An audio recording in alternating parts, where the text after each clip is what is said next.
Hi everyone, we're back to Dr. D's Literacy, and today our focus is going to be on identifying and fixing run-on sentences in your writing.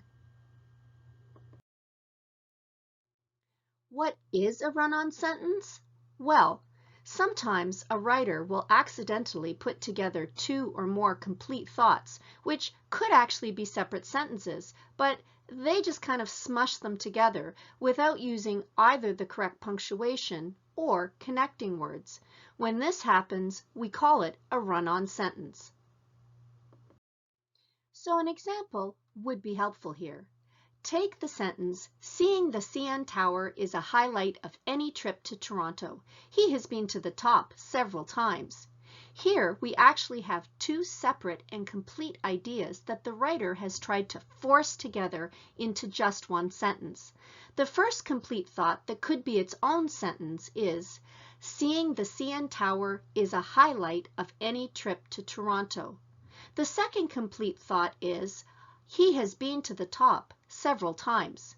Since these are really two separate ideas, they can't just be pushed together into one sentence without the correct punctuation or use of joining words. How does all of this relate to you and your writing? Well, someone reading your work will expect that each sentence expresses one complete thought or idea. So when there's a run-on sentence that contains more than one thought or idea, the reader isn't expecting it and can be confused. Obviously then, if you find a run-on sentence in your own writing, you need to fix it. But how do you do that? To think about this, we'll look at fixing my example sentence from before. And here it is. So let's repair a run-on sentence.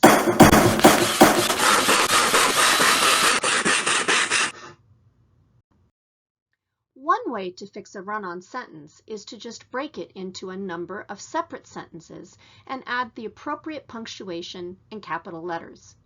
In this case, I would put a period after the name Toronto because that is the word that ends the first complete idea.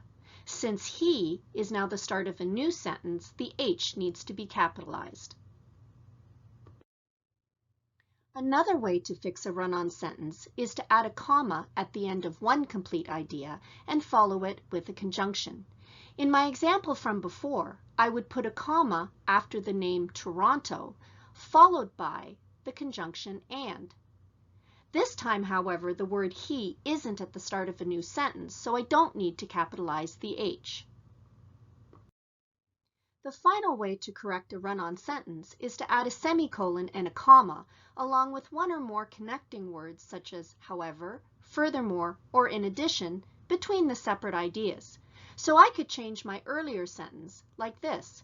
"Seeing the CN Tower is a highlight of any trip to Toronto, semicolon. As a result," there are my joining words, followed by a comma, "he has been to the top several times."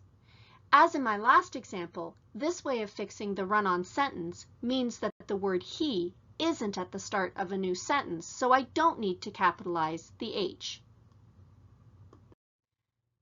So check your writing for run-on sentences, use one or more of these fix-up strategies, and keep your teacher happy.